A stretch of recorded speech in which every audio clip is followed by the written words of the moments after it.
My name is Ryan. I'm 41 years old, an electrician from Portland, Oregon. My hands are scarred from years of holding tools that buzzed like angry hornets. My back is bent from climbing ladders and crawling through attics where the air tastes like dust and insulation. I never minded the work. There's a kind of peace in wiring, the order of it, the certainty. You follow the circuit, connect what's broken, and if you do it right, the light comes on. Simple. Predictable. People are not circuits. I met Hannah 7 years ago at a service call in a small downtown cafe. The espresso machine was shorting out, steam hissing like a wound. She was behind the counter, sleeves rolled up, trying to fix it with a butter knife. Her laugh had that brittle edge people develop when they've had to be strong for too long. We talked while I replaced the wiring. She told me she was a single mom, 3 kids, all from her ex-husband, Paul. The way she said his name told me everything. I saw exhaustion behind her eyes, and something else. Hope that had been stepped on too many times but refused to die. She had that magnetism people mistake for warmth. It pulls you in, makes you want to prove you can carry what someone else dropped. Within months, I was spending evenings at her rented duplex, the kind of place that smells like mold after rain. The kids watched me like I was a repairman who overstayed his welcome. Josh was 15, tall for his age, already wearing Paul's smirk. Lucas, 13, had that blank stare boys get when they're learning how to hide contempt. And Emmy, 10, still soft, still reachable. She sat close when I fixed the leaky faucet, asked small questions in that curious, unguarded voice kids have before the world teaches them to measure affection. Back then, I thought all they needed was stability, a roof that didn't leak, a man who showed up, food on the table that didn't come from coupons. I told myself if I give enough, they'll see me. I gave everything. When Hannah and I married, I moved them into my house, a modest 2-bedroom in North Portland. I added walls, rewired the basement, turned my workshop into a bedroom for Josh so he wouldn't have to share. But it wasn't enough. Within a year, Hannah said the place felt cramped. The kids need space, she told me. They've never had their own rooms. I sold the house and bought another one, bigger, quieter, with a yard big enough for a trampoline. My name went on the mortgage, my money in every wall. I thought I was building a home. Turns out I was building a stage. First, things looked right. Family dinners, game nights, movie marathons, all those rituals people post about online. I grilled in the backyard while Josh scrolled his phone. Lucas threw half-hearted passes with a football, and Hannah smiled like she believed in us. Emmy clung to me, called me Dad, for a while. Those moments were small, but they kept me going. Then, slowly, the air changed. Josh stopped saying Dad and went back to Ryan. He did it casually, like it was nothing, but it wasn't. Emmy started skipping her hugs at the door, offering a wave instead. Lucas began mocking my voice, repeating my phrases in a sing-song tone when I corrected him. Hannah brushed it off with that weary laugh. They're teenagers. They'll grow out of it. They didn't. They started moving around me like I was furniture, something useful but unloved. I'd sit at the dinner table, the only voice trying to hold a conversation. How was school? I'd ask. Fine. What did you learn? Nothing. Any plans for the weekend? Shrugs. Silence. The sound of forks scraping plates. Hannah would glance at me, tight smile, as if to say don't push them. The small exclusions piled up. Parent-teacher meetings I wasn't invited to. Birthdays where their real father showed up for an hour, brought flashy gifts, took photos, then left. Every time I was the one paying for the cake, the decorations, the phone bills. Every time I stood just outside the frame. One Sunday, Emmy brought home a drawing from school, a family portrait, for stick figures. Her brothers, her mom, and a man with a beard, Paul. She'd never even drawn me before, but somehow she remembered him. When I asked, gently, why I wasn't in it, she said, because you're at work. That night I couldn't eat. Hannah told me I was overreacting. They're kids, Ryan. They love you in their own way. But it wasn't love. It was tolerance. The first Real crack appeared one afternoon when I came home early from a job. The house was quiet, except for voices in the kitchen. I heard Josh whisper to Emmy, Ryan needs to stop butting into stuff that doesn't involve money. Emmy giggled. But he pays for everything. Exactly, Josh said. That's all he's good for. I stood there, hidden behind the hallway wall, listening. My chest felt like someone had reached inside and pulled a wire loose. Something shorted out. I wanted to walk in, say something, demand respect, but I didn't. I went upstairs, closed the door, and sat on the edge of the bed in the house I bought, realizing that to them, I wasn't family, I was payroll. After that, I started noticing things I'd ignored before. The way Hannah's phone lit up late at night. Messages from Paul about the kids. The way she'd smile at her screen, small, guilty. The way she said, "your stepdad" instead of "dad" when talking to them even after all these years. The way the kids compared every rule I made to what Dad would have done. Once, when I grounded Lucas for skipping homework, he said, "You can't tell me what to do. You're not my real father." Hannah heard. She didn't say a word. She just looked at the floor until the moment passed. That silence, that cowardly, complicit silence, told me everything I needed to know about my place in that house. I kept paying anyway. Mortgage, groceries, insurance, music lessons, new shoes, field trips, braces. I thought responsibility could buy belonging. That if I just endured long enough, they'd see the truth. That love isn't in blood, it's in presence. But they didn't see me. They saw the light I provided and forgot the man behind the switch. The nights grew heavier. I started working later just to avoid the cold air of that house. When I came home, the lights were on, dinner half eaten, laughter fading down the hallway, laughter that stopped the moment I entered.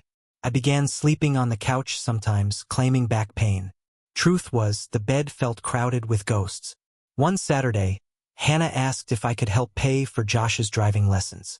I said yes, of course. She smiled, kissed my cheek, said, "You're a good man." The kind of praise people give to a stranger who helps them carry groceries. Polite, shallow, transactional. Later that night, I found a photo on the fridge, the kids and Paul at a diner. The caption read "Family Night." I wasn't in it. I never was.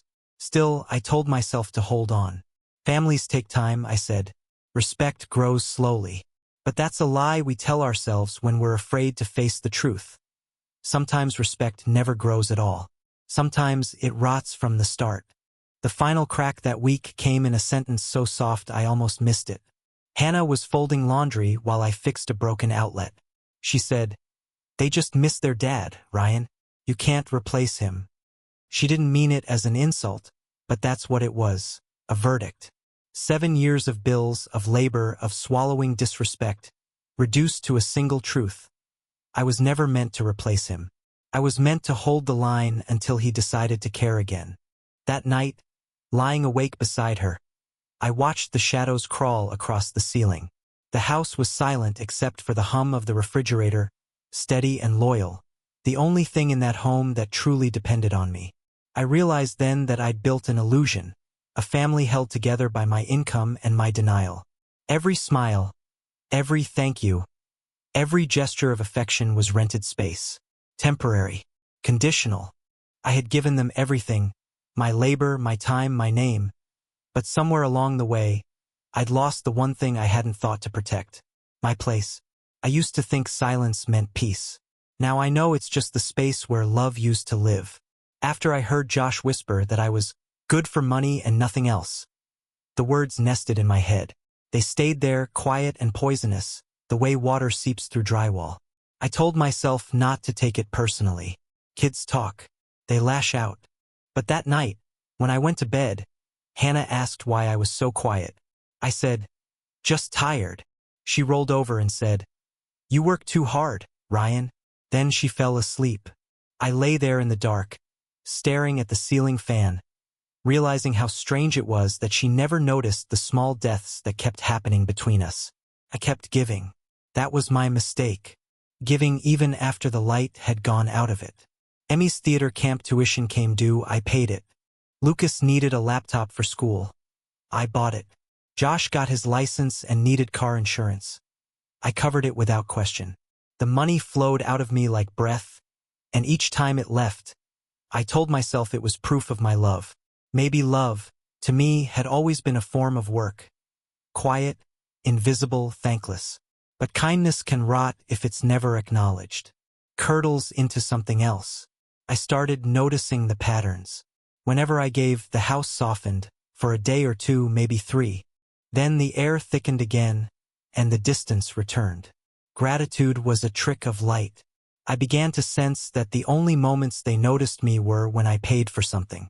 If my name wasn't attached to a transaction, I didn't exist. One evening, Lucas asked Hannah for a new phone. She said they'd have to wait until next month. He looked at me instead, not with hope but with expectation. "Ryan'll get it," he said, like he was ordering from a menu. Hannah laughed. "Don't pressure him." He shrugged. "He always does."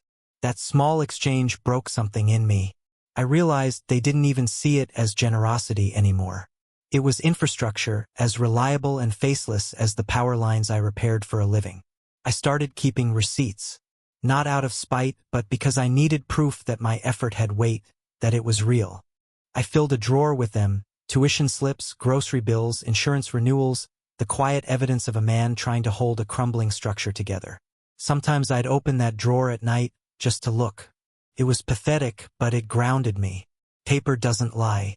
People do. Months passed. Seasons shifted. And still nothing changed. Hannah stayed silent through every small humiliation, every cold shoulder. I don't know if she was afraid of confrontation or just comfortable in the arrangement. Me as provider, her as mediator, the kids as judges of my worth. Then came the dinner. It was a Friday night in early spring. Rain on the windows, the smell of garlic bread in the oven. I had suggested a family trip, somewhere simple, maybe the coast. Just a week together, a reset.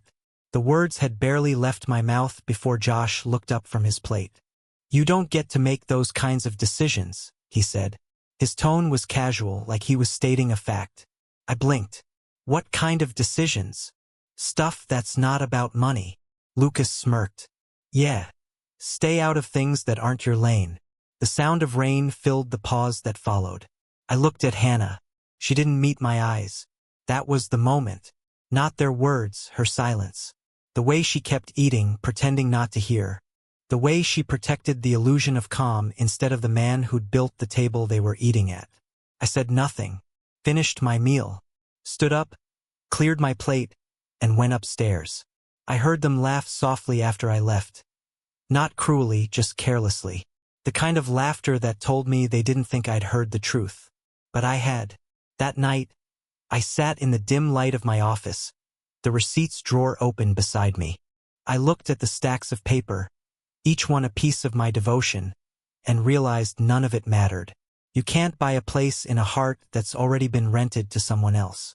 I opened my laptop, logged into the accounts. Mortgage, insurance, school payments, auto drafts, the invisible machinery of our life. And with each click, I felt something inside me quiet down. I didn't rage. I didn't even cry. I just began to shut things off one by one until the screen went still. It wasn't revenge. It was acknowledgement, a simple acceptance of their terms. They said I only mattered when it came to money, so I removed the money. By morning, every line that tied me to that house had been cut clean. I made coffee, strong and bitter. The kitchen was empty, the air already lighter. Hannah came down, asked if I was okay. I said, "I'm fine."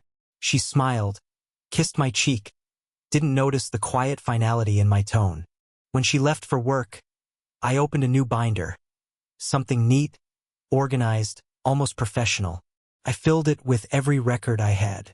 The bills I'd paid, the accounts I'd opened, the things I'd carried alone. It wasn't a farewell letter. It was a ledger, the truth in black and white. I closed it and left it on the table. I didn't pack that day, not yet.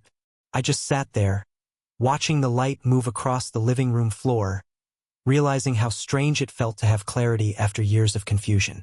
For the first time, I wasn't begging to belong. I was preparing to leave. People think betrayal is loud. Slam doors, shouting, accusations. But in real life, it's quiet. It sounds like someone saying nothing when you need them most. That's what Hannah gave me, Silence. And in her silence, I found my answer. The next days passed in a haze. They didn't notice at first. The bills take time to echo. The power still worked, the water still ran. The internet still hummed. On the surface, everything was the same. But I felt the shift inside me. I stopped trying. I no longer offered advice, no longer joined conversations, no longer forced affection. I became what they'd always wanted me to be, background noise. They didn't notice the absence of my effort, because effort was invisible until it stopped. I started spending more nights out, long walks after dark, drives with no destination. Sometimes I parked by the river and just sat there, engine off, listening to the world move without me. Felt good. Honest. The line had been crossed the night of that dinner. They just didn't know it yet. When people talk about endings, they imagine a single, dramatic moment. But the truth is, endings begin long before anyone sees them. They start with a thought, a quiet one, that says, I'm done. That thought had finally settled into me. And once it did, I knew there was no going back. I didn't plan a dramatic departure. I simply began to vanish. The first sign came quietly. Automatic payments failed in the background while life above them continued to hum. The mortgage drew from an empty account. The grocery card expired at checkout. A subscription or two blinked out. Nobody noticed at first. A household that has always been provided for assumes the world runs on autopilot. I let them believe that. When Hannah finally called me at work, voice clipped, pretending it was about something minor, I knew the current had reached the shore. Did why? No, Sage. That night she waited for me by the kitchen counter. The kids weren't home. She asked questions that weren't really questions. Why do yo? She stared. The next morning I packed the essentials. Tools, work boots, a duffel of clothes, the binder I'd built, the record of everything I'd carried. No drama, no note beyond the facts. I left the keys on the table. The house looked clean in the early light, stripped of noise. It was strange to realize how peaceful neglect could feel. I rented a small place near the coast. One room above a hardware store that smelled of salt and old paint. The landlord didn't ask questions. Cash and quiet were enough for him. I filled the evenings with simple tasks. Fixing outlets, sanding wood, boiling coffee in a dented pot. Every sound belonged to me again. The click of a switch, the sigh of the sea through the cracked window. After years of living for others, that small ownership felt like grace. Hannah called twice the first week. I didn't answer. Messages followed. Then texts that slid from anger to pleading to apology. They didn't mean it. They're just kids. Come home, we'll talk. But talk had never been our missing piece, it was listening. And none of them had done that until the silence forced them to. By the third week, the tone changed. Practical questions replaced emotion. Where's the insurance paperwork? Who handles the car payments? When does the mortgage renew? I replied once, check the binder. That was enough. Contained everything, dates, amounts, passwords, proof. It was the closest thing I'd ever written to a confession. I imagined the moment they opened it. Hannah flipping through the pages, realizing each line represented a choice I'd made for them. Josh seeing his car insurance in my handwriting. Lucas finding the receipt for his laptop. Emmy's camp deposit in the neat column of numbers. Maybe they'd feel gratitude. Maybe shame. Or maybe they'd just see it as evidence of how thoroughly I'd served them. I'll never know. News traveled through small circles. Mutual friends texted to say Hannah had moved out of the big house. Too expensive, they said. She'd taken a smaller rental closer to her work.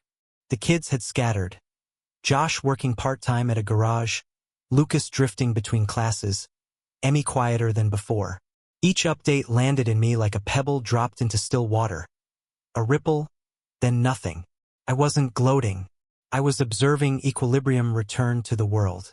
Freedom didn't feel like triumph. It felt like subtraction. Every morning I woke before sunrise, brewed coffee, watched the light climb the walls, and waited for guilt that never fully came. Sometimes I caught myself reaching for my phone, half expecting a message from one of them. Some sign that they finally understood. The phone stayed still. Understanding isn't something you can demand. It arrives when the noise stops. A month later, Hannah drove down. I saw her car through the window before she knocked. She looked smaller, tired in the way people look when certainty has left them. We talked on the porch. She said they were struggling, that bills had piled up faster than she thought possible. She said the boys missed the stability I'd provided. Not me, the stability. I told her I wished them well.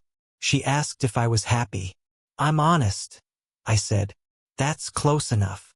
When she left, the sound of her tires fading down the street felt like the end of a prayer that had run out of words.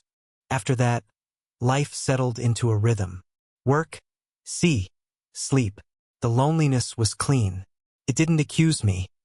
It reminded me that quiet can be chosen. I started fixing small things around the building, wiring new lights, repairing locks. The landlord began leaving envelopes with cash on the counter. It wasn't much, but it was mine. Sometimes, when the wind shifts, I imagine the house in Portland. Its rooms dim, its laughter thinner. I picture Josh staring at a bill he doesn't know how to pay, Lucas complaining about the slow internet, Hannah on hold with some company, realizing how many of those calls used to go through me. Not out of cruelty, but clarity. We all learn the cost of taking people for granted. Some lessons require absence. One evening, standing on the shore, I caught my reflection in the dark water. For years I'd looked tired, half there. Now the face staring back looked whole. Not proud, not happy, just certain. I whispered to the waves, "You were right, Josh. I shouldn't butt into things that don't involve money." The sea carried it away, indifferent but honest.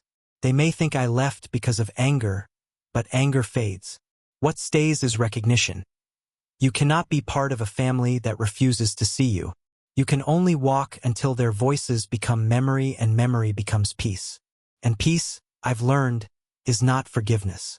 It's release. The first morning I woke without an alarm, the silence felt wrong. For years my body had learned to rise for other people.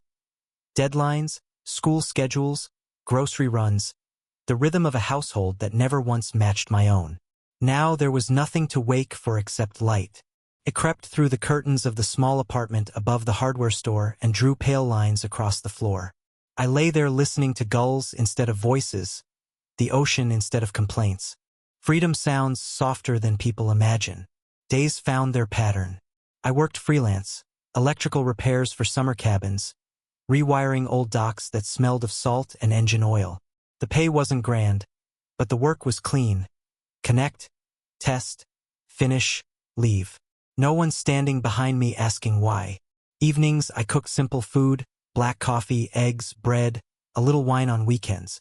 Sometimes I left the radio on, not for company but to prove the place could hold sound without turning hostile. In time, the quiet stopped feeling like punishment. It became space.